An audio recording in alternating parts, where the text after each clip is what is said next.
gedung-gedung korupsi makin canggih. Pejabat-pejabat sudah tak ada hati. Kini tiada mimpi tentang Indonesia yang aman, adil dan sejahtera. Oligarki sudah bangkit lagi. Para pencoleng mulai unjuk diri. Istana jadi pusat transaksi.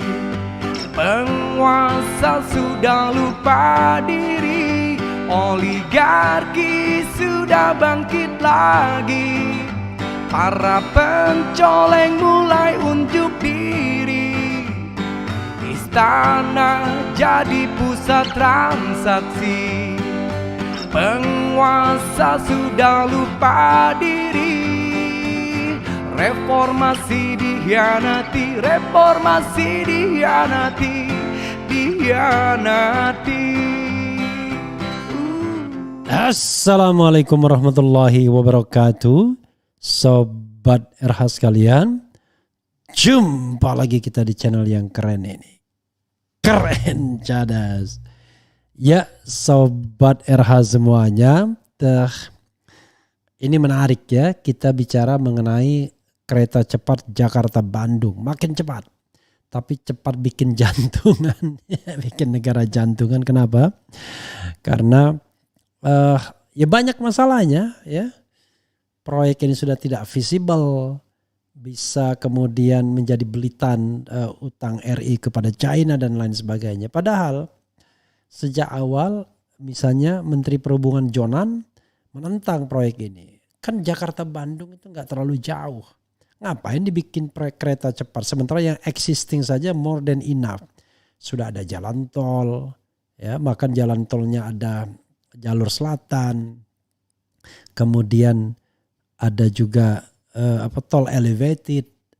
Kereta tinggal direvitalisasi, kereta Parahyangan misalnya.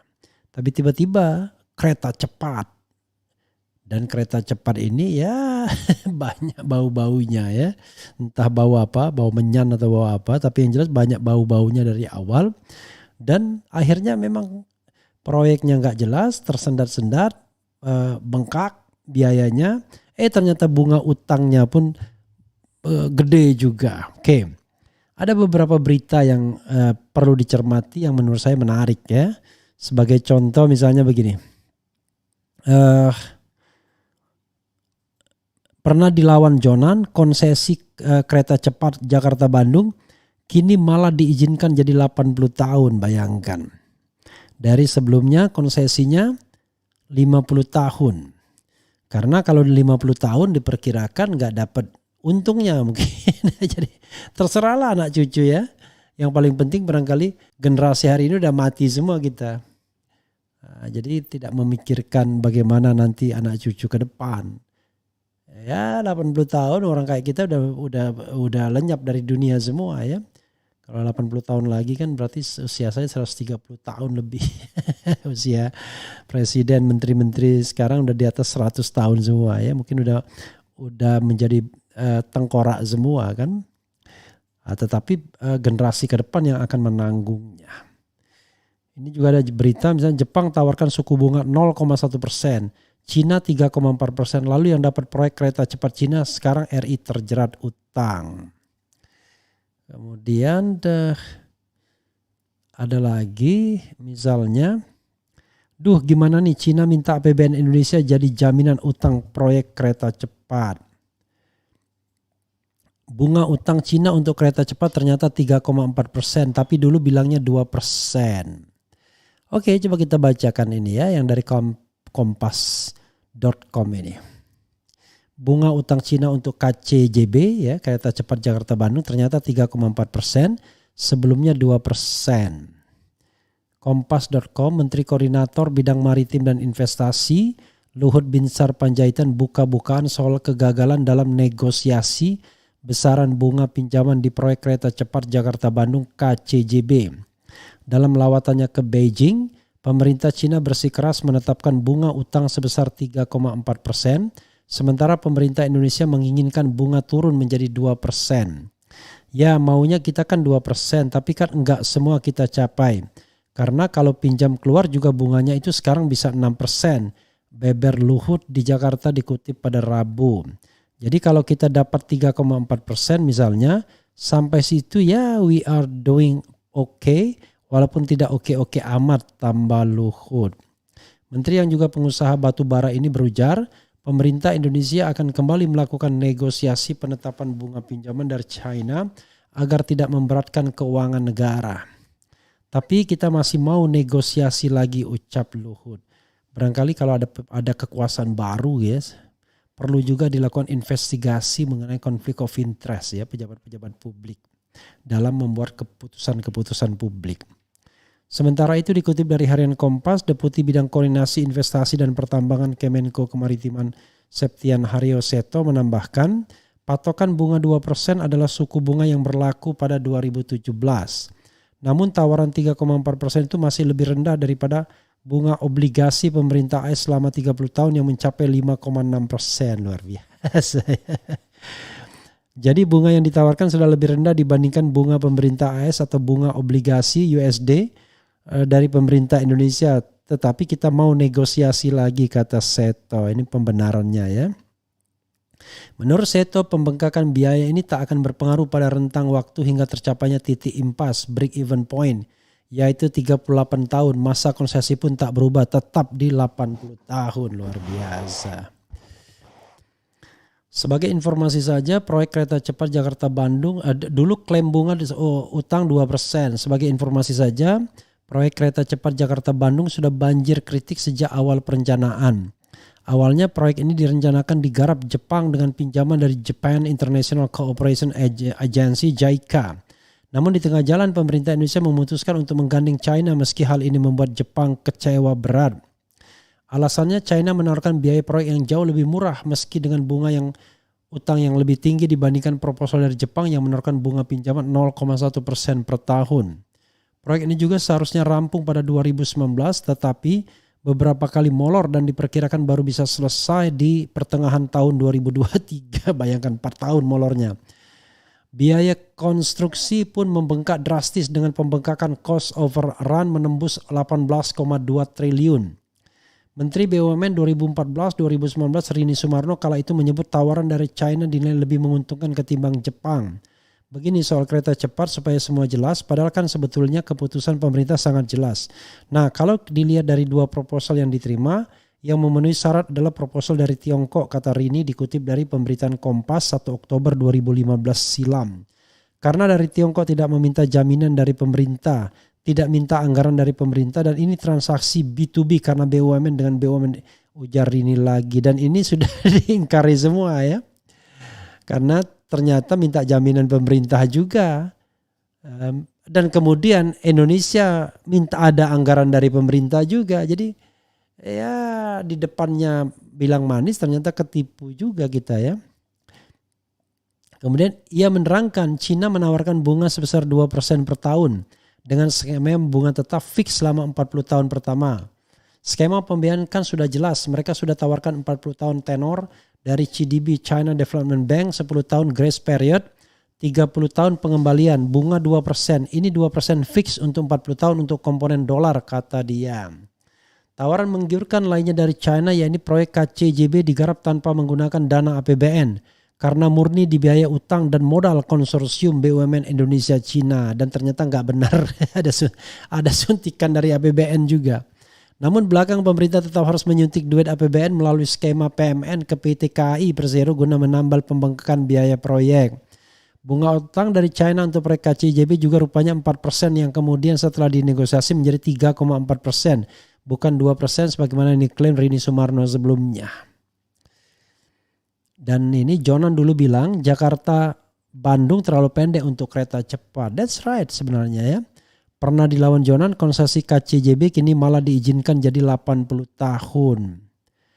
Kala Jonan tak hadir saat Jokowi groundbreaking kereta cepat Jakarta Bandung dan alasannya. Ini keren juga nih si Jonan.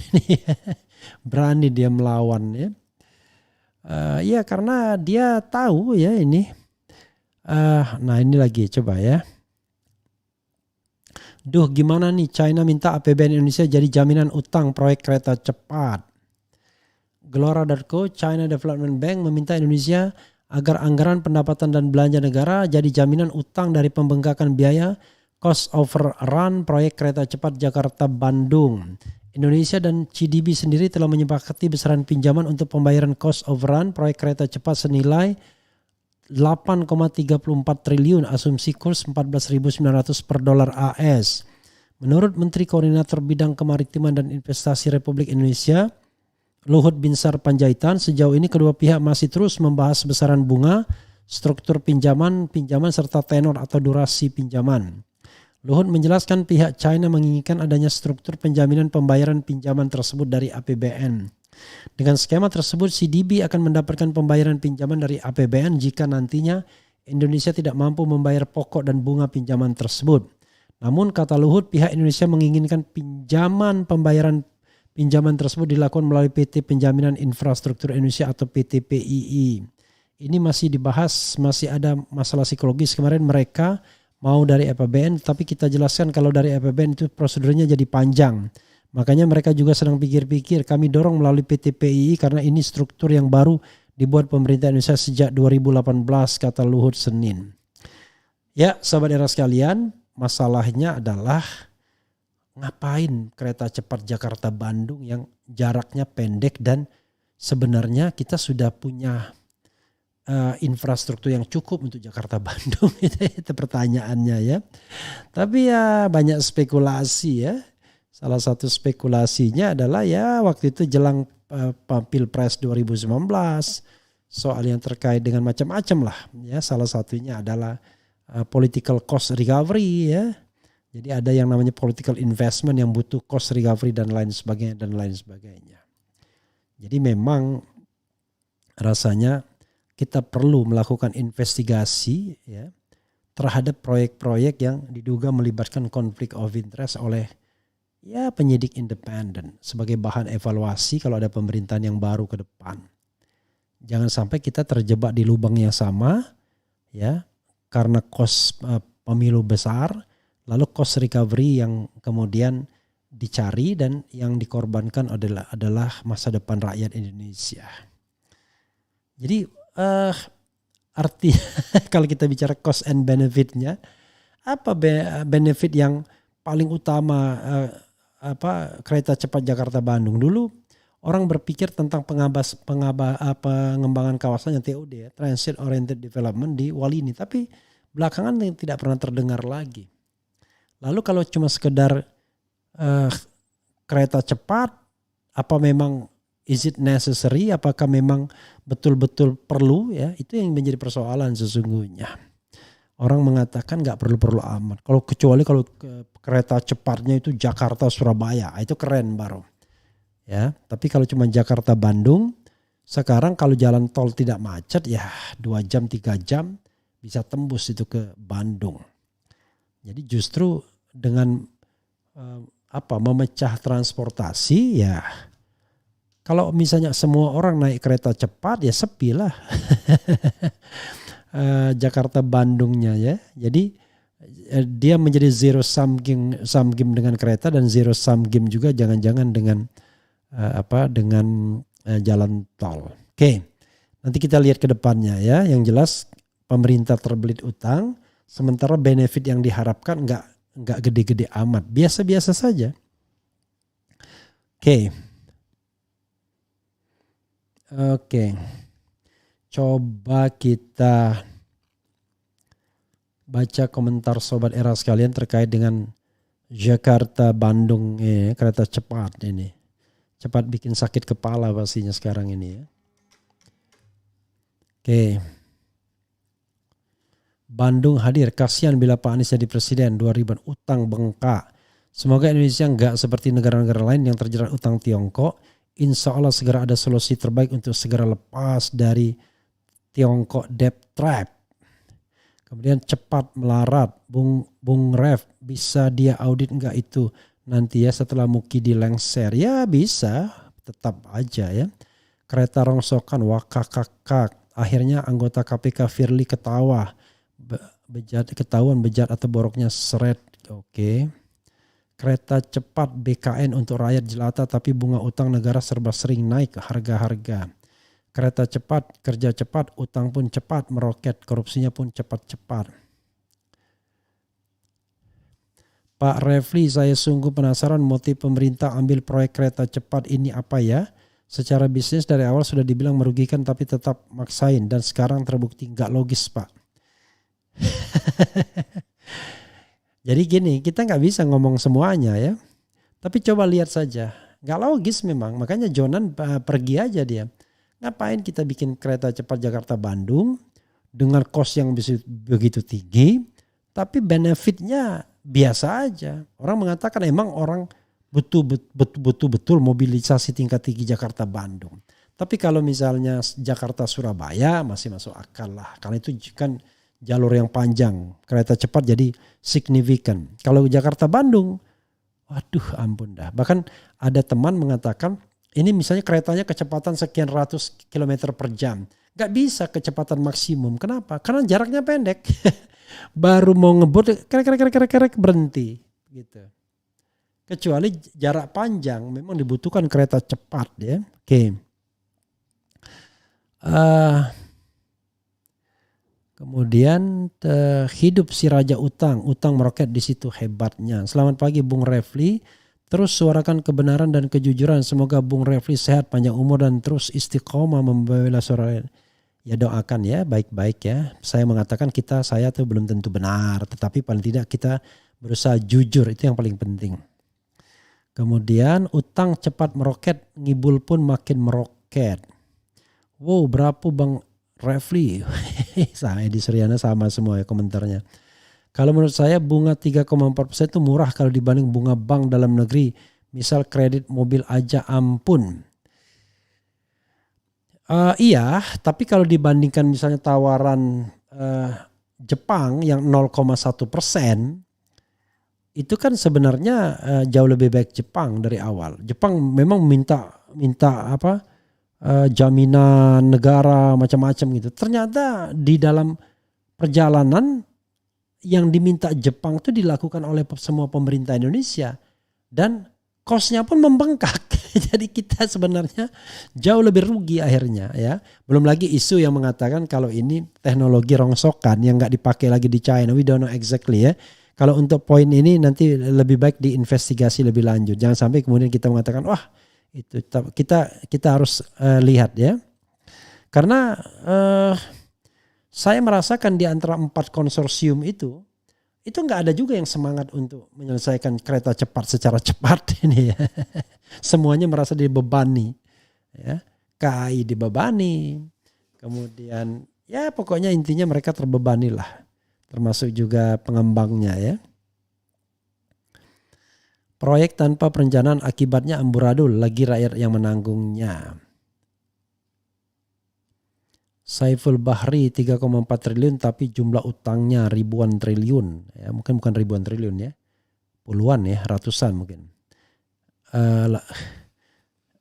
Kirain rakyat aja yang terjerat pinjol, Jokowi kena juga. Opung. Oke. Proyek ambisi politik Jokowi. Kok ini seolah menjerumuskan negara ke dalam utang? Apakah ada imbalan cashback bagi beberapa petinggi negara? I don't know exactly. Kita nggak bisa menjawabnya. Tapi ini uang besar, Bung. Nggak usah dibayarlah utangnya, perang aja lah sama Cina. Kalau perang sama Cina, jangan-jangan dia sudah di dalam, pasukannya sudah di dalam. Seperti cerita tentang kuda Troya ya, Troy Horse gitu. B2B ternyata jeblok, yang dibebani adalah pemerintah lewat APBN. Di mana logikanya? Bagaikan kepala rumah tangga, kepalanya ego dibikin, wah ngutang-ngutang nggak kebayar, jadinya rumahnya disita, utang negara yang disita apa coba. Kemudian lalu kita sebagai rakyat yang harus menanggung, enak banget mereka. Pak Prabowo RI 1. Oke, apalagi kaji ya.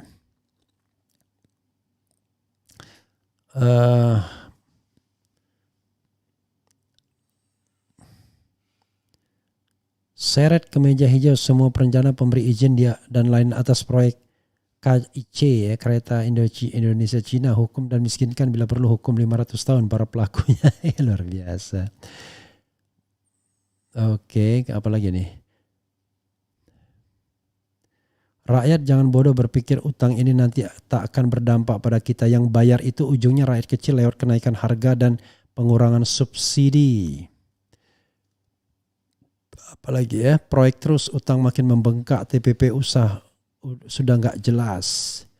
Kereta cepat memuakkan sekali, kereta rongsokan yang sangat bermasalah hanya untuk mencari keuntungan kelompok mereka saja.